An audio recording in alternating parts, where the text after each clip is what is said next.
Hello, brothers and sisters. Welcome to our Red Letter study, where again today we'll look at one of the many parables of Jesus. That's one of the things that I've noticed as you read through his teachings is that there's those bigger, more elaborate, story-based parables, which we all know, the prodigal son, the parable of Lazarus. And then there's a lot of mini ones throughout his teachings, usually used to prove this point and in response to questions that have been put before him, or battles, struggles that he seems to have with the religious leaders. These parables are meant to really strike at the error or to really show what Jesus is trying to get at. And we have one in Luke. Now, it has a context. Like I said, he's usually answering something, and in response to something, these little parables come in. The context that's before us is that Jesus has just talked again about the evil of sin. It's a reality, but woe to those who bring sin into this world. We talked about that last time. It was one of the recurring messages of Jesus. Sin is real, but woe to those who bring it into this world. And then he challenges us to go and exhort such a person that has sinned. Again, a bit like last time. Well, we saw it wasn't a church discipline thing, but more of an individual for your brother type of thing. And so you exhort him, and you call him to repent, especially if he sinned against you. But when he does repent, you forgive him. And that's when Peter chimes up and says, Jesus, should we forgive him at least 7 times then? Now, it's an interesting number because you see the rabbis taught that 3 times was like the max of forgiveness. It wasn't from the law, it was from their own mental teaching that forgiving 3 times an offense is enough. And here's Peter saying, I'm going to go above that. I'm going to double that number and even step more and say 7, the number of perfection. Thinking Jesus will be impressed by such an incredible spirituality. But Jesus says, no, Peter, I say 70 times 77. In other words, perfection 3 times over, the Trinity. Showing that it's innumerable time. Even says, if he sins against you 70 times and he asks for forgiveness, you are to grant it to him every time.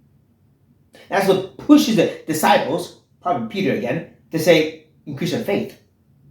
Now what's interesting is that the word faith in Greek also could mean faithfulness. It kind of goes together. When you have the faith, you are faithful. You are faithful because you have faith. And so Peter or the disciples are asking for this kind of faith and trust in what Jesus is saying so they would be faithful to forgive 70 times 77. 7 times 77. Or infinite times. But Jesus then turns around and says it's not about having mega faith. It's about having enough faith that you can call this tree to be uprooted and be thrown into the sea. Now what's fascinating here is that according to what we know of the rabbinic teaching, the tree that Jesus mentions had really deep and almost unrootable roots. Again, deep roots that you could never remove. Now again, if you go back to the discussion on forgiveness, up to 7 times 77 times, that's a lot of sin against me. A lot of hurt from a brother or a sister. You have some deep roots of bitterness and hurting. But Jesus says, with that little bit of faith, a little bit of trust that God says you should because you are forgiven, then you'll be able to uproot that tree of bitterness and frustration and hurt and truly cast it into the sea, get rid of it, fully forgive the person. I believe that's what he's getting at. But all of this leads us to this parable. And we know it does because in the original text, in the Greek text, and in some translations, it will say but. I just told you about, you just need a little bit of faith to do incredible things, like forgive, but that's where we're at. This little parable. Let's look at it together, shall we? Will any one of you who has a servant plowing or keeping sheep say to him when he has come in from the field, come at once and recline at table? Will he not rather say to him, prepare supper for me, and dress properly, and serve me while I eat and drink, and afterward you will eat and drink. Now, don't think this master's mean. It was normal behavior. Just normal behavior for a master to expect a slave to serve him in every way possible, even after a hard day's work. Think of Colossians or even Ephesians, where Paul would call the slaves to obey in everything what their masters asked of them, to do it all their heart as well. This is not demanding. This is normal slave and master relationship here. Keep that in mind. He's not being too demanding. This is normal, like Jesus is also hinting at. And also keep in mind, like I said, it starts with a but. He's continuing. He's explaining something, or at least trying to hit at the heart of something from what was just talked about. Right? Peter thinking that he was so much more spiritual with his 7 times of forgiveness. Or they're called to have better faith, greater faith to do greater things like forgiving. And here's Jesus saying, there's this slave who does everything that's asked of him. He should be expecting his master then to just be in awe and say, wow, slave, please sit, I will feed you now. No, he continues. Does he thank the servant because he did what was commanded? Well, the answer, of course, is no. So you also, disciples, those listening to him, we can include ourselves in that. When you have done all that you were commanded, say, we are unworthy servants. We have only done what was our duty. So that's why I said the answer here is a no. He's not going to be commended for it. And just even use the word unworthy. See, the thumbnail I use wasn't meant just to be clickbait. It's literally what Jesus says. We should consider ourselves as unworthy or unfaithful. It's the same Greek word that Jesus uses in the parable of the talents. Remember, 3 people get talents. Some get 5. In other stories, it's 10. And then 2 and then 1. And the one that doesn't do anything with the 1 talent is called unworthy, unfaithful. Jesus says even for this slave who's doing everything he should, gets home and even serves his master, is still considered unworthy. That's remarkable. He puts him in the same category as the guy who didn't do anything, because it's all about grace. A relationship with God, as much for them, the Jewish nation, as for us, it's all about grace. That's why we should be repeating after Jesus. We are unworthy. We have only done what was our duty. We shouldn't be expecting anything from God because we did what was called about from His Word and from whatever He puts on our hearts. We tend to forget that in our day and age, in our Western culture of, I deserve stuff. Jesus says, no, you don't. Now, of course, we have to remember, He is talking to, like I said, a Jewish disciple audience. Right? The 11, the 12, and of course others who are also listening in. A Jewish nation who thought that God owed them something because of their obedience, especially the religious leaders, who did even better than the rest of the nation who was more or less obedient. We did more than them, right? The Pharisees, let's say. We did more than them.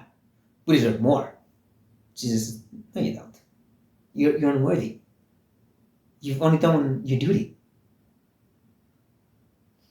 See, it was ingrained within the Jewish history that it was all about grace.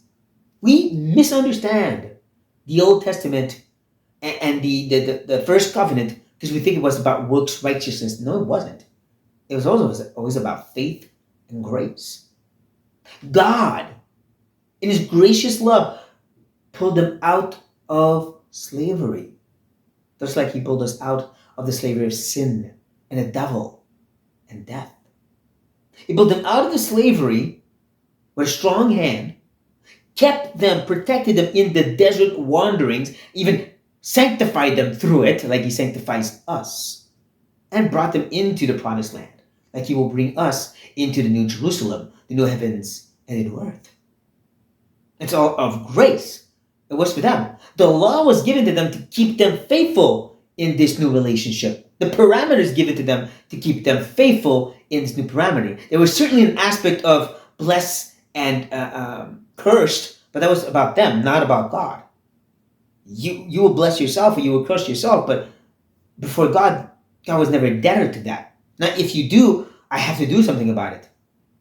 No, it's more of, I'm giving you these parameters, you go beyond them, you'll hurt yourself. Just like in the new covenant, where we're giving commandments, way of behaving in general life, in relationship life, church life, husband and wife, and home life. And if you go beyond that, you're going to hurt yourself. God gave us parameters as well. So yes, the old covenant is different, but still, the new covenant, just like the old, was all about grace and unmerited favor, undeserving, and not us doing to get, doing to merit. So again, if we bring it back to us, a bit like Peter, who would say, Lord, look at how much I've done. I've gone beyond what the Bible commands me. I've served even more in the church. Or I've been a great husband, so my wife should be submissive and loving, and my children obedient. God says, you don't deserve anything. You are commanded to do it. It's your duty to do it as a husband, to love and to be a good father.